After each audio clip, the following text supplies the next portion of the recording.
Everyone, welcome to a Detroit Public Library story time. My name is Miss Charlene and I have been doing story times throughout the summer until the end of the summer to encourage everyone to read out there and to join our summer reading challenge to continue reading too. All you need to do is go to our website, detroitpubliclibrary.org, register, and begin recording your minutes. This is my friend Dee, who has been helping me tell stories. When he heard that I was going to be doing folk tales and fairy tales this summer, he got all excited because, of course, there's dragons in those stories, and he wanted to be here, didn't you? And so he always is here to help me out. We always start with him saying hi because he's a big ham. He's going to go up there and say hi and get real close to the camera, right? Aren't you? Are you ready? Okay, 1, 2, 3, go. See how excited he gets? He flips up down. He's really acting goofy today. Okay, are you done? You done? Okay. Now, while I tell stories, Dee comes and sits next to me, and then he'll help me later on. So he's going to come and pop off and sit right over here. Now, what I've been doing with my stories is we're traveling around the world this summer with me. What I do is I put a star on the map of all the different countries that I'm reading stories from. We started in the United States, went to Mexico, Africa, China, last week India, and today we're going all the way up here to the United Kingdom. Now, the United Kingdom includes the countries of England, Ireland, Northern Ireland, Scotland, and Wales. And those are the countries that really had the traditions of castles and knights and shining armor and all the adventures they had. So that's why today we are going to do a story about a knight and a dragon. And this is you're going to see why I like this story immediately. It's called The Storybook Knight, and it's Even Dragons Love a Good Story.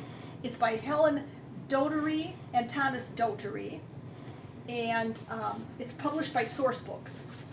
And it's a book in rhyme, which makes it fun. Everything rhymes in this book. Leo was a gentle knight in thought and word and deed. While other knights liked fighting, Leo liked to sit and read. He was kind to every creature. He wouldn't hurt a fly. When Mom and Dad said, "Knights must fight," he couldn't quite see why. One morning, Leo's parents said they'd like to have a chat. There was nothing wrong with reading, but he couldn't just do that. They'd seen an ad that morning in their favorite magazine. A dragon needed taming. Leo wasn't very keen. "Nonsense, you'll enjoy it. It'll stop you getting bored. In case the dragon's scary, here's a brand new shield and sword." Leo packed some sandwiches and lots of books, of course. Then with a sigh, he saddled up old Ned, his favorite horse. He hadn't traveled far when suddenly a fearsome creature swooped down from the sky. It had a lion's body, but it had an eagle's wings. "A griffin," marveled Leo, who had read about such things. "Come on," snarled the griffin, "I dare you to a fight." "I'd rather not," said Leo. "It wouldn't be quite right. I've got my brand new sword with me, so I'd be bound to win with it. But how about a story with some pictures of you in it?" "Yes, please," the griffin nodded, for he was really rather vain. So Leo read a book to him, once, twice, and then again. "It's yours to keep," said Leo as he clambered back on Ned. "Oh, thank you," cried the griffin as he bowed his noble head. Leo rode for hours through the heat, though the heat was quite extreme, then stopped to have his picnic by a mountain stream. "Who dares to trespass on my bridge?" inquired a hungry troll. "It's only me," said Leo. "Would you like to share my roll?" "Ha!" the troll laughed. "No thanks. I think I'll just eat you." But Leo said, "My armor's pretty difficult to chew." "I've got a brilliant book, though, if you'll hang on just a minute. It's full of juicy goats, and look, it's even got you in it." "That sounds good," the troll replied, his hunger put on hold. So Leo read the story with some changes to be told. "It's yours to keep," said Leo as he clambered back on Ned. "Oh, thank you," cried the grateful troll and bowed his heavy head. Leo kept on riding through that long hot afternoon. At last he came upon a town as empty as the moon. The leaves were burnt on every tree, the grass and flowers too. He'd seen some messy streets before, but this was something new. Faces peered from windows, folks too scared to go outside. He trotted bravely onward. "Hey, watch out," the people cried. I think this is dragon poop, to tell you the truth. There's little piles of it. Look at this. Looks like it. Because there, look at that big, huge dragon. What he saw around the corner set him shaking in his shoes. The most enormous dragon who'd just woken from a snooze.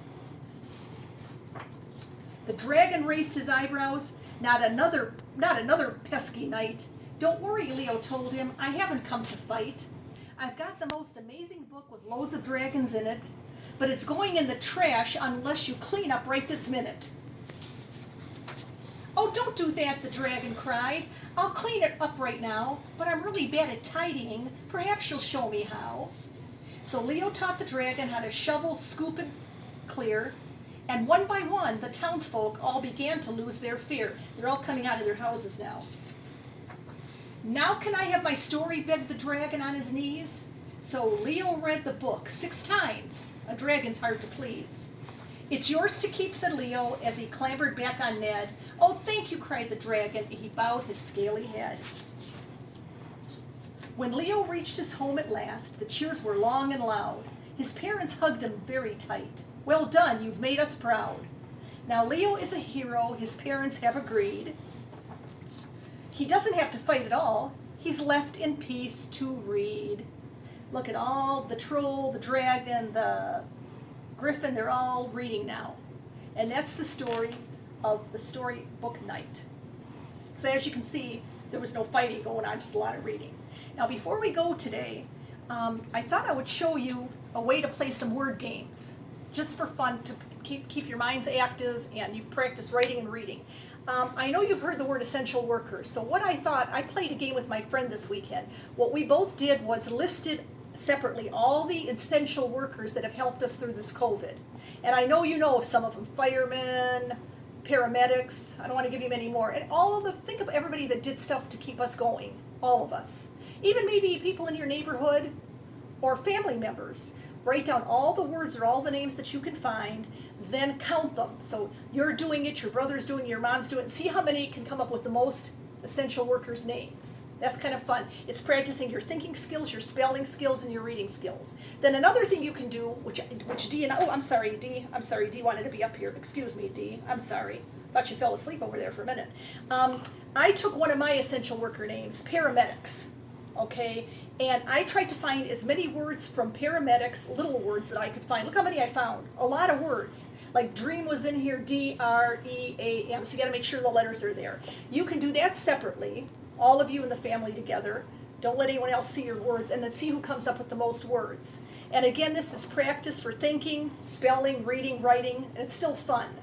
And the reason I said essential workers is, the knights in shining armor, that's a term that meant heroes back in the day. If you were a knight in shining armor, you helped everyone. So technically, our essential workers are the knights in shining armor of today.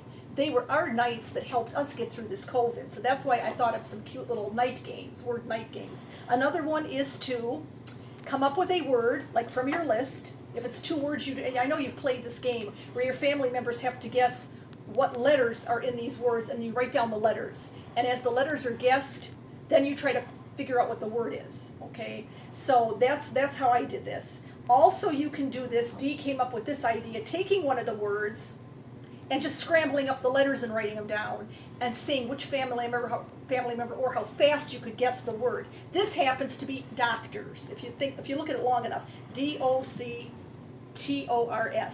But you could do that as a game. So you can have a bunch of small little games using essential workers' words and celebrating knights in shining armor, because they are our knights in shining armor. Now next week, what we will, I promised you this week, but I'm having problems getting the design, we are going to make shields, knight shields, for you to make out of cardboard to hang in your room, to decorate them. So by next week, just have a piece of cardboard, any old piece of cardboard, and I'll show you how to make a shield out of it and decorate it. So we'll do that next week. So I hope you had a good time. Until next week, have a good week, a fun week, and bye from Dee and me.